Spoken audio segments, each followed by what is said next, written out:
प्यार वाला खेल फेल, आईएसआई की हूर को होगी जेल।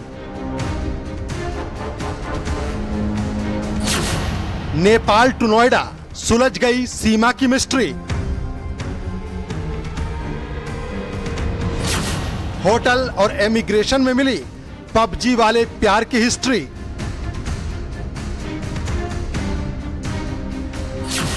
एटीएस ने एनआईए को भेजी सीमा की कुंडली।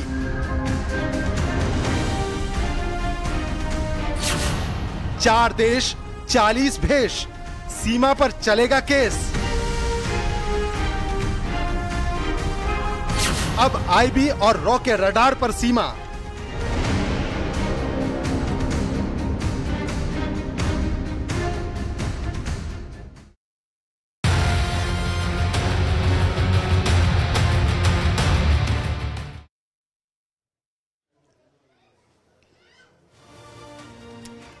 नमस्कार, शाम के 5:30 बजने वाले हैं और वक्त हो गया है क्राइम की खबरों का। मैं इस वक्त रघुपुरा में मौजूद हूँ, सीमा, हैदर और सचिन के घर के बाहर, और आज हम आपको बताएंगे सीमा और सचिन से जुड़े हुए कई बड़े राज। तो देखिए, आपको बताएंगे कि पशुपतिनाथ मंदिर में पहुंचकर दोनों ने शादी की, उस मंदिर में भी आपको ले चलेंगे। इसके अलावा जिस होटल में दोनों 7 दिन रुकने का दावा कर रहे हैं, उसके बारे में भी कई राज आपको बताएंगे। लेकिन उससे पहले आज क्या कुछ बड़ी अपडेट रही इस पूरे मामले को लेकर, वो आपको बताते हैं। तो देखिए, आईबी और साथ ही रॉ की एंट्री इस पूरे मामले में हो चुकी है। साथ ही पुलिस ने जो डेटा है वो आईबी और रॉ को देना भी शुरू कर दिया है। इसके अलावा जो रिकॉर्डिंग है पूरे जांच की, वो भी सौंपी जाएगी। और साथ ही आपको बता दें कि जो आधार कार्ड जिसको लेकर लगातार सवाल उठ रहे हैं कि 3 आधार कार्ड सीमा ने कैसे बनवाए, चारों बच्चों के आधार कार्ड कैसे बने, इसके बारे में भी जांच पड़ताल की जाएगी। और माना जा रहा है कि सीमा हैदर पर कुछ और भी धाराएं आगे जुड़ सकती हैं, और ये जो मामला है इसको लेकर काफी ज्यादा गंभीरता अब आईबी और साथ ही रॉ की टीम दिखा रही है। है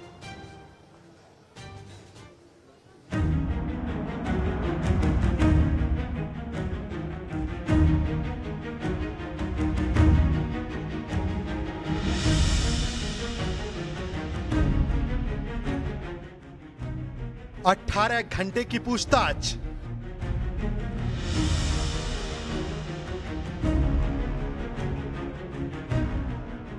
सौ सवालों की लिस्ट।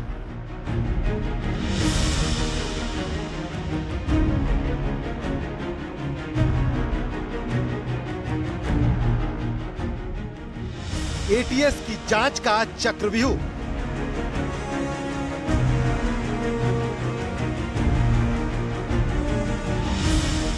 फिर भी बच निकली सीमा। गुलाम हैदर की मुश्किल शुरू होती है अब।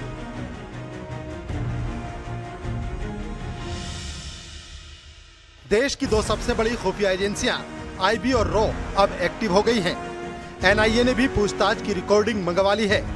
एटीएस के सवालों से बच निकली सीमा। गुलाम हैदर की असली मुश्किल अब शुरू होने वाली है। सीमा और सचिन मामले में नोएडा पुलिस ने अपनी जांच तेज कर दी है। आपको बता दें, एक तरफ एटीएस की जांच जहां पूरी हो गई है, वहीं नोएडा पुलिस की जांच अभी चल रही है। इसके अलावा जो रॉ है और इंटेलिजेंस एजेंसी है वो लगातार नोएडा पुलिस के संपर्क में है, और जिस तरीके से जानकारी मिली है, नोएडा अधिकारियों से आज भी मुलाकात की है रॉ और इंटेलिजेंस ब्यूरो के लोगों ने। आपको बता दें, 3 आधार कार्ड मिले थे, उन आधार कार्ड की अब जांच तेज कर दी गई है। आखिर किसकी मदद से वो आधार कार्ड बनाए गए, और वो आधार कार्ड जो बनाए गए हैं उसमें डॉक्यूमेंट, जो सपोर्टिंग डॉक्यूमेंट है, वो क्या लगाया गया है, इसकी जांच पड़ताल की जा रही है।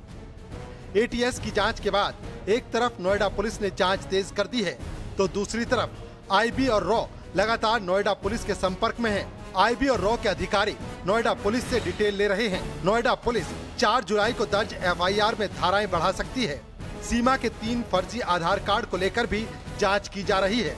फर्जी आधार कार्ड बनाने के लिए कौन कौन से दस्तावेज दिए गए, इसकी भी जांच जारी है। यानी एक तरफ देश की सबसे बड़ी खुफिया एजेंसियां सीमा की कुंडली खंगाल रही हैं, तो दूसरी तरफ नोएडा पुलिस की जांच में भी तेजी आ गई है।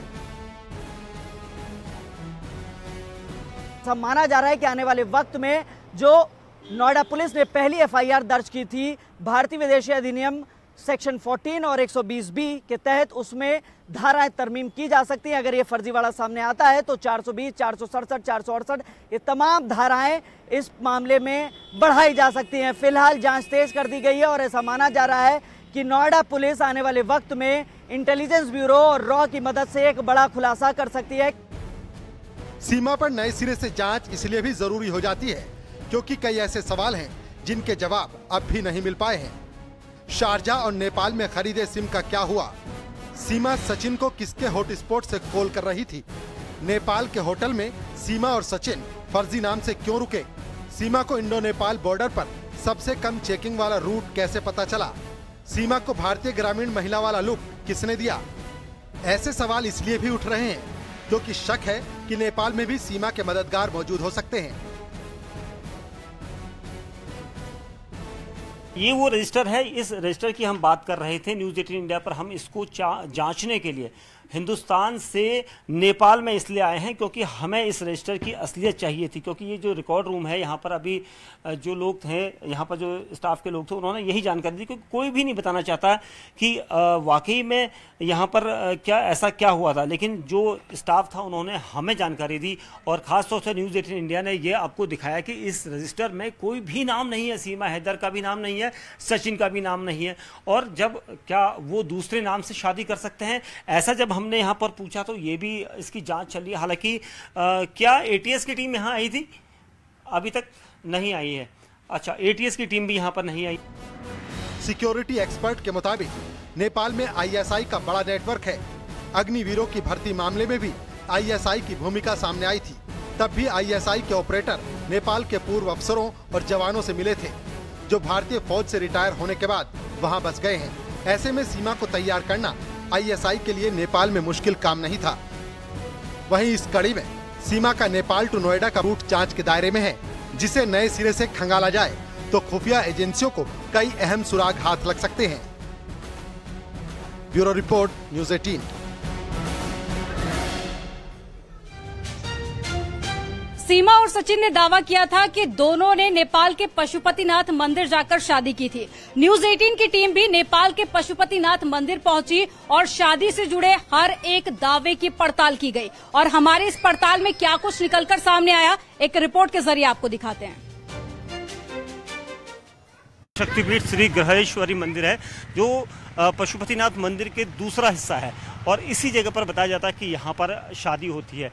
तो इस पूरे सीक्वेंस में काफ़ी कुछ है क्योंकि नोएडा पुलिस जब जांच कर रही थी तो ये बताया जा रहा था कि नेपाल के पशुपतिनाथ मंदिर में भी वो जाएंगे क्योंकि एटीएस की टीम यहाँ पर रवाना होगी, ये कहा गया है। लेकिन अभी तक हमें जानकारी मिली है कि एटीएस की टीम यहाँ पर नहीं पहुँची है और वो यहाँ पर उस जानकारी को लेना चाहती है जिसका दावा इन दोनों ने किया था। दोनों ने कहा था कि प्यार की खातिर ये वो यहाँ पर क्या वाकई में इन दोनों की शादी हुई थी या नहीं, ये देखना होगा। क्योंकि हम इसको दिखाने के लिए आपको अंदर की तस्वीरें भी लेकर जाएंगे क्योंकि ये ऐसा मंदिर है जहाँ पर सिर्फ हिंदू धर्म के लोगों को ही परमिशन होती है, उन लोगों के ही विवाह होते हैं। अगर यहाँ पर सीमा हैदर आई थी और सचिन के साथ शादी करने आई थी तो ये देखना होगा कि क्या उन्होंने अपना नाम बदला था क्योंकि सीमा हैदर मुस्लिम समुदाय से है और यहाँ पर मुस्लिम समुदाय की एंट्री नहीं होती और ये कहा जाता है कि ये हिंदू देवताओं का मंदिर है और यहाँ पर जो शादी होगी वो उसी रीति रिवाज से होगी जो यहाँ पर हिंदू धर्म में। और यहाँ पर खास तौर से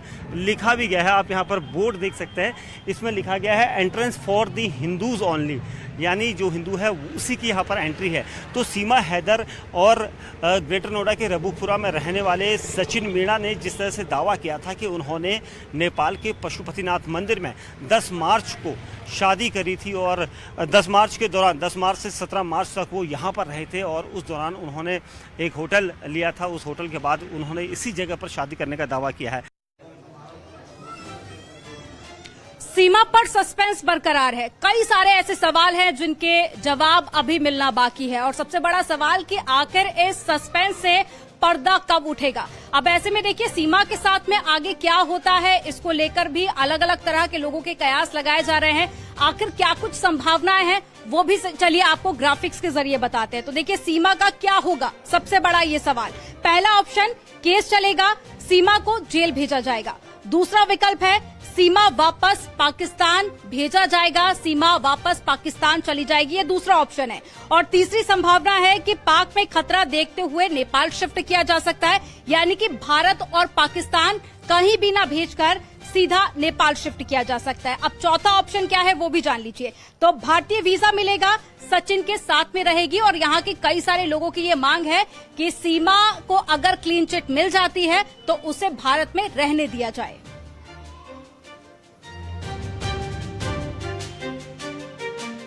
हालांकि जब न्यूज 18 ने विदेश मंत्रालय से इस पूरे बारे में जानने की कोशिश की तो विदेश मंत्रालय की ओर से क्या कुछ कहा गया वो भी आपको सुनाते हैं।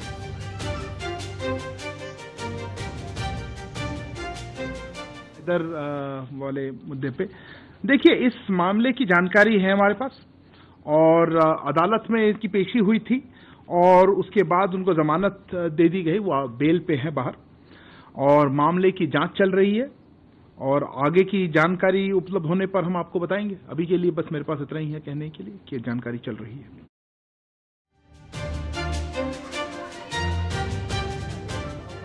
अब देखिए, सीमा पर शक गहराया जा रहा है और ऐसे में देखिए सवाल कई सारे हैं। इसके चलते रॉ और आईबी की एंट्री भी इस पूरे मामले में हो चुकी है और साथ ही डेटा भी जुटाया जा रहा है। साथ ही आपको बता दें कि इस शक का कारण क्या है। तो शक का कारण है कि 5वीं पास सीमा खुद को बताती है लेकिन फर्राटेदार इंग्लिश बोलती है। इसके अलावा 3 आधार कार्ड जो कि सीमा के पास से बरामद हुए हैं, पाकिस्तान से जो फोन लेकर आई थी वो फोन भी तोड़ दिया गया और इसके अलावा 4 बच्चे जो सीमा अपने साथ लेकर आई थी उनके भी आधार कार्ड बनाए गए। तो ये देखिए, ये ऐसे कुछ सवाल है जिनके जवाब मिलना अभी बाकी है कि आखिर आधार कार्ड कैसे बने और यही वजह है जिसके चलते शक गहराता जा रहा है। इसी से जुड़ी एक रिपोर्ट आपको दिखाते हैं।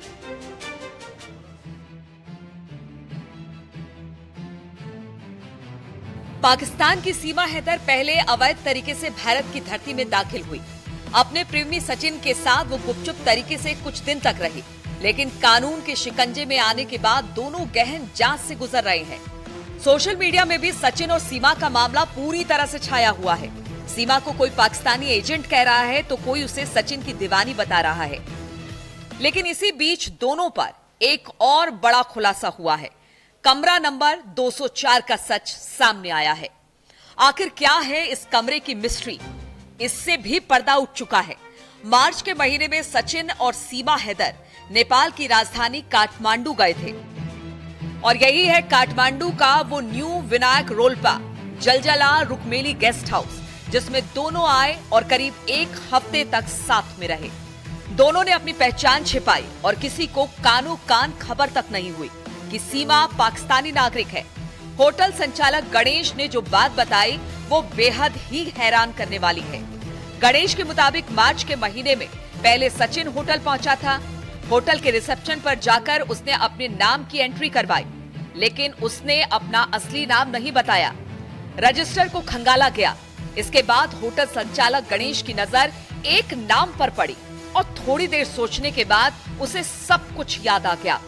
सचिन ने शिवाश नाम से होटल के रजिस्टर में अपना नाम लिखवाया था। कस्टमर है तो हम लोग एंट्री करते वक्त नंबर, उनका नाम, कहाँ से आए वो रखते। तो इंडिया से आए तो डायरेक्ट हम लोग इंडिया और उनका नाम लिखते तो रख देते। तो ज़्यादा से ज़्यादा लोग मंदिर पशुपतिनाथ दर्शन करने के लिए आते तो हम लोग उतना केयर भी नहीं करते। तो हमको जब न्यूज़ में दिखा तो मालूम पड़ा हाँ वो लोग सीमा सचिन था। वो लोग जब एंट्री किया था दूसरे नाम से किया था। वो लोग का शिवांश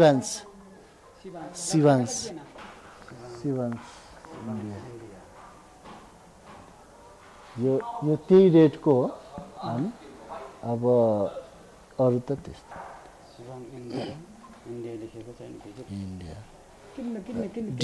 डिपोजिट आईसी 500 करे थे। जो जानकारी सामने आई है उसके मुताबिक सीमा दुबई से काठमांडू के त्रिभुवन इंटरनेशनल एयरपोर्ट पर उतरी थी और सचिन उसे रिसीव करने एयरपोर्ट गया। बाद में दोनों विनायक होटल पहुंचे, यानी सचिन के आने के 1 दिन बाद सीमा भी नेपाल पहुंच गई। दोनों होटल के इसी कमरे में 7 दिन तक रहे। होटल का कमरा बेहद ही छोटा। कमरे के अंदर एक बेड लगा, और कमरे में एक आईना भी है। रोज 500 रुपए के हिसाब से कमरा मिलता है। पहले सचिन आया था, तो सचिन पहले दिन आया, तो सचिन ने होटल बुक किया, तो उसने बोला कल हमारी बीवी भी आने वाली है। तो फिर उन्होंने वो जो सीमा है वो दूसरे दिन आई। दूसरे दिन आने के बाद वो लोग 6-7 दिन बैठा। जब जाने के बाद भी पहला सीमा चली गई थी, तो दूसरे दिन फिर वो सचिन गया था। सीमा कैसे आई थी? टैक्सी से और जाने? नहीं, वो सचिन लेने के लिए गया था। शायद कहीं बस स्टैंड में आई थी होंगी, तो उन्होंने बस स्टैंड एयरपोर्ट में शायद, तो वहाँ से उन्होंने पिकअप किया था। लोग ने शादी किया बताया नहीं, वो लोग ने बस इतना ही बताया था वो मेरी बीवी है। तो हमको भी लगा वो लोग अभी ज़्यादा इंडियन टूरिस्ट लोग घूमने के लिए आते, तो हम लोग उनको ज़्यादा तंग भी नहीं करते। वो आते बैठते, उनको बार बार पूछना भी अच्छा नहीं है, तो रूम में आते बैठते और जाने टाइम चेकआउट करते जाते। तो हम लोग ने उनका नाम, जो नेपाली कस्टमर है, तो हम लोग एंट्री करते वक्त नंबर, उनका नाम, कहाँ से आए वो रखते। होटल संचालक के मुताबिक वो ज्यादातर समय कमरे में ही बिताते थे, बाहर कम ही निकलते थे। लेकिन सीमा को रील्स बनाने का बहुत शौक था। होटल के कमरे के अंदर दोनों के कई रील्स सामने आए हैं। मांग में सिंदूर भरने वाला रील्स भी इसी होटल में बनाया गया था। इतना ही नहीं, सीमा और सचिन जल्द ही गणेश के घर वालों से घुल मिल गए। दोनों ने उनके बच्चों के साथ भी रील्स बनाए। वो लोग मार्च में आए थे, तो मार्च में आए थे, तो वो लोग 7-8 दिन बैठ के चला गए थे। तो उन वो लोग 7-8 दिन तक वो लोग ज़्यादा से ज़्यादा तो रूम में ही सोते थे दिन भर। तो सुबह शाम को वो लोग बाहर निकलते थे, तो फिर जल्दी आ जाते थे, क्योंकि हमारा होटल शाम को 9:30-10 बजे से क्लोज हो जाती है। तो वो लोग 8-8:30 बजे पहुंच जाते थे। वो लोग ज़्यादा से ज़्यादा बाहर से फ्रूट्स, केले, बनाना, जो भी है, एप्पल्स, फ्रूट्स खाते थे ज़्यादा से ज़्यादा। और वो लोग अगर रूम में खाना खाए तो वो लोग वेज थाली खाते थे। तो ज़्यादा बाहर भी नहीं जाते थे लोग, ज़्यादा से ज़्यादा रूम में रहते थे। काठमांडू के इस होटल की मिस्ट्री तो खुल गई, लेकिन अभी भी कई सवालों के जवाब मिलना बाकी है। होटल संचालक गणेश ने एक और नई बात बताई। सीमा होटल के अंदर बोर भी होने लगी थी। इसके बाद उसे काठमांडू के क्लब में जाने की भी इच्छा जाहिर की थी, लेकिन होटल के कर्मचारियों ने उन्हें समझाया कि वहां पर बाहरी लोगों से ज्यादा पैसे लिए जाते हैं। इसके बाद सीमा ने अपना मन बदल लिया। सीमा ने पशुपतिनाथ मंदिर में सचिन से शादी का दावा किया था, लेकिन इस खबर में भी कोई सच्चाई नहीं है। बताया जा रहा है कि पशुपतिनाथ मंदिर में ऐसे शादी नहीं होती। सीमा हैदर को अभी उत्तर प्रदेश एटीएस की क्लीन चिट नहीं मिली है। जांच एजेंसियां मामले की तह तक जाने के लिए गहन पड़ताल कर रही है। नेपाल से भारत पहुंचने तक जहां जहां सीमा हैदर रुकी थी, उसकी भी जांच चल रही है। इतना ही नहीं, सीमा हैदर ने सोशल मीडिया पर जिन जिन लोगों को फ्रेंड रिक्वेस्ट भेजी थी, उसकी भी जांच की जाएगी। सीमा किसी साजिश के तहत भारत आई है या फिर उसे सचिन का प्यार यहाँ तक खींच लाया, इससे भी पर्दा उठना अभी बाकी है। Bureau report, news 18।